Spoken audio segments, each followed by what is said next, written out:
Greetings, y'all. Glad you could join us in today. Last time we read Genesis 7:6 through 8:5, the first portion of the flood of Noah. And today we'll be going through verse 19. One of the things you've probably noted about the flood of Noah is how much text Moses pours into it. I mean, lots of repetition, particularly about those animals. Just loves to talk about them again and again. Again and again and again. The creation of the heavens and the earth was over and done in one chapter. The lives of Adam and Eve in 2 chapters. Their kids in 1 chapter. Enoch, the righteous man who walked with God, got a couple of phrases. But the flood of Noah goes on and on and on. And the takeaway from this is obviously that Moses considers it to be rather critically important. And he probably knew more about it than we do. Today, we're going to do a little bit of comparison between the flood of Noah and the competitors that were swirling around the world at that same time. Perhaps the Hebrews knew about these competitors. It's very likely that Moses was aware of at least one of them, if not all 3 of them. So let's go through the text first. Verses 6 to 12. At the end of 40 days, Noah opened the window of the ark that he had made and sent forth a raven. It went to and fro until the waters were dried up from the earth. Then he sent forth a dove from him to see if the waters had subsided from the face of the ground. But the dove found no place to set her foot, and she returned to him to the ark. For the waters were still on the face of the whole earth. So he put out his hand and took her and brought her into the ark with him. He waited another 7 days, and again he sent forth a dove out of the ark. And the dove came back to him in the evening, and behold, in her mouth was a freshly plucked olive leaf. So Noah knew that the waters had subsided from the earth. Then he waited another 7 days and sent forth a dove, and she did not return to him any more. To appreciate what's happening in this text, you need to put yourself into Noah's sandals. The rain has been pounding for 6.5 weeks.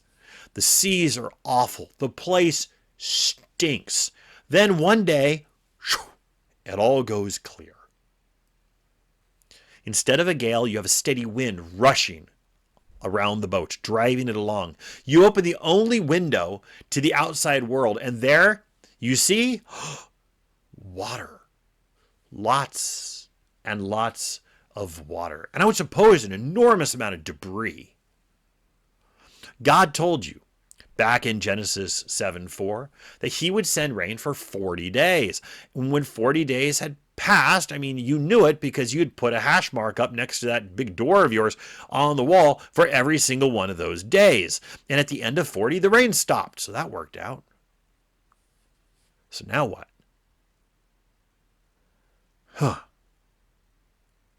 God, we're still on the boat, God. You're supposed to be on dry land now, right? For me, this story is pretty personal. I have a terrible time with patience. Well, actually, not quite. I actually do really well with patience right up for about 30 minutes. Past that, it's pretty rough. It's pretty rough. And here is a man sitting and waiting in a barge for dry land to appear. How long will it take? No idea. No idea at all. Noah's sending out of the birds is merely testing to see if things are dried up. And this actually is rather ingenious. And it exposes the shrewdness I doubt that any of us have. However, it's also a big lesson for us when we're waiting. That is, we wait for the Lord to settle out our circumstances that we cannot control. As we're waiting and waiting, there's no shame in testing the waters. Not testing God, but testing the waters. And we do this, for example, when we're waiting, to heal after surgery or something like that. It's like probing a part of the body to see, does it hurt? Yeah, it still hurts. Well, stop doing that. It's like checking with a recruiter, to see if the job position is coming through yet. It's like checking out the window to see if that loved one is returning home yet, today, this week. It doesn't actually make anything happen any faster, but we still check because we're humans. We're like Noah that way. We got to check. Exactly why Noah selects a raven and then a dove to be released is not stated in the text. However, certain scholars, such as David Friedman and Alexander Heidel, have pointed out that releasing a raven and then a dove is a known early maritime practice. The raven is excellent at finding land. They're apparently really great at it. They're good at finding land. But the dove is better at finding habitable land. And this is exactly what each bird appears to do. The raven will find the land further out. And that's cool. And then after that, after you got land from the raven, you send the dove out to make sure it's close and habitable. Okay, 13 and 19. In the 601st year, in the first month, the first day of the month, the waters were dried from off the earth. And Noah removed the covering of the ark and looked, and behold, the face of the ground was dry. In the second month, on the 27th day of the month, the earth had dried out. Then God said to Noah, "Go out from the ark, you and your wife and your sons' wives with you. Bring out with you every living thing that is with you of all flesh." Here we go again. The birds and animals and every creeping thing that creeps on the earth, that they may swarm on the earth and be fruitful and multiply on the earth. So Noah went out, and his sons and his wife and his sons' wives with him. Every beast, every creeping thing, and every bird, everything that moves on the earth went out by families from the ark. The first day of the year, again, assuming Moses' calendar is aligned with Noah's, which seems to be a completely reasonable assumption, at least to me, was the first day of spring. Plants would be erupting from the ground everywhere. Why? Well, the seeds are going to be everywhere. They float on the water, and then they land, and they're like, "Oh, I can grow here." On that day, Noah cracked open the roof of the ark. From verse 4, we know that after 5 months, the ark came to rest somewhere within the tens of thousands of square miles of mountains and rugged terrain associated with Mount Ararat. There's a reason why we haven't been able to search it all. It's a big chunk of land. But it wasn't until the following year that Noah opened up the ark. This means that after touching down, Noah kept everyone holed up in the ark for another 6 months. Why? The easiest sensible answer that I know of is that he just preferred to winter over inside the ark instead of outside. It was the most sensible place to stay until spring. When Noah opened the roof of the ark, this was the first great view that he had available of everything outside. He waited, though, until the oddly specific 27th day of the second month to exit the ark. When God told him it was time to exit. This day happens to be 364 days after Noah entered the ark, a day shy of 1 year. All right, let's talk about myth alternatives and how these relate to birds. I previously mentioned the other flood stories that were circulated in the ancient Near East, and it's hard to say which or any of these that Moses was actually aware of when he was recording Genesis. But just for your knowledge, I'm going to give you the summary of each one, at least 3 that we know about. The Epic of Atrahasis was perhaps written in the 17th to 18th centuries BC. In this story, the gods make humans in order to have someone else do all of the hard work that they really just didn't want to do anymore, like digging canals and major rivers. After making humans, they discover that humans breed like rabbits and they're noisy. So they decide to exterminate the humans, because that's the sensible thing you do with noisy rabbits. But each time they try to kill the humans, such as by sending a plague or starvation, the god Enki tells his faithful worshiper Atrahasis to have the people switch up their sacrifices to make the god responsible for the killing feel bad and leave them alone. Eventually, there's really no stopping it. Enki warns Atrahasis that the gods are going to flood the land for 7 days. 7. Enki tells Atrahasis to build a boat with a roof and to fill it with animals instead of possessions. Atrahasis tells the other humans who help him build the boat to save him. Good for him. After 7 days, they're all dead, but he's okay. And it's hard to tell if there's anyone other than Atrahasis who actually survives this flood. The moral of this story is, obviously, don't breed like rabbits, and shh, the gods have sensitive ears. The key theological takeaway is that the gods have sensitive hearing. Yes. And they're not very bright. And they would rather create a race of slaves than do digging themselves. These are the big takeaways. All right, the Eridu Genesis was perhaps written in the 17th century BC. It perhaps a direct descent story from the epic of Atrahasis. Most of the text is lost. Because we got like, ooh, this is cool. It's this piece of pottery has all this text. There's just chunks missing out of it. Large chunks are missing from all over the place. So most of the text is lost. It's lost, broken off in pieces. Pretty much the only thing that's left is that the gods decided to destroy humans, and that one of them, presumably Enki, decided to save the king, Ziusudra. He built a covered boat, though much of the detail of how that was built is lost, and survived a flood lasting 7 days and 7 nights.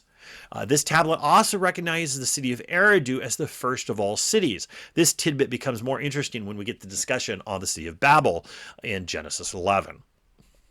The most famous of the myths, and the most likely to be known to Moses, is in Tablet 11 of the stupendously long Epic of Gilgamesh. The Epic of Gilgamesh is at least as old as the 21st century BC, cleanly predating Abraham by hundreds of years. However, Tablet 11 may not have been part of the original. The earliest attestation of the flood narrative for Gilgamesh cannot be confirmed until the 13th century, the same time that many scholars claim the exodus from Egypt occurred. So there's that. In many ways, the myth in Gilgamesh is very similar to the other two, but it does add more detail. Enki secretly tells Utnapishtim, oh God, what that name? Utnapishtim, that the gods are going to destroy the humans. Utnapishtim builds a boat 100 cubits on every side, fills it with all of his gold and silver. That's the priority. Adds his family, glad they got in there somewhere, and the workers and animals that he can eventually stuff into it. The myth describes the destruction, but the gold and silver, he got that. The myth describes the destruction caused by each of the gods. It's so terrifying that the gods who are on the earth flee to the heavens from the sheer horror of it, and the storm lasts 7 days and nights. After the storm, Utnapishtim sends out a dove, a swallow, and a raven. The dove and swallow come back, but the raven does not. Then Utnapishtim makes a sacrifice. Enlil, the god who sent the flood, argues with Enki for saving them, and then Utnapishtim and his wife are granted godhood. Now, what can we learn from these tales? I can tell you that what secular scholars conclude is that the Genesis account is an offshoot retelling of the Gilgamesh account based on certain rather obvious details, such as birds. Obviously, the issue with the birds is huge. Unfortunately, the sections where the birds might be included is destroyed on both the Eridu Genesis and the Epic of Atrahasis tablets. So maybe they included birds in their stories and maybe they didn't. Maybe we'll find another tablet someday that will clear this up for us. But for today, we don't know if those earlier ones included the birds. It's all about the birds. The issue of birds in the story, though, proves that both Moses' account of the flood and the Mesopotamian account of the flood, at least by the time of the tale of Gilgamesh, Tablet 11, the Epic of Gilgamesh, Tablet 11, must have a mutual source. This is conclusive. Either A, Moses' account came from the Mesopotamian account, or B, the Mesopotamian account came from Moses' account, or C, they both came from an earlier account. And while secular scholars immediately knee-jerk that A has to be true, they do so without any actual compelling evidence. So what they say is, well, Moses came from Gilgamesh. Done.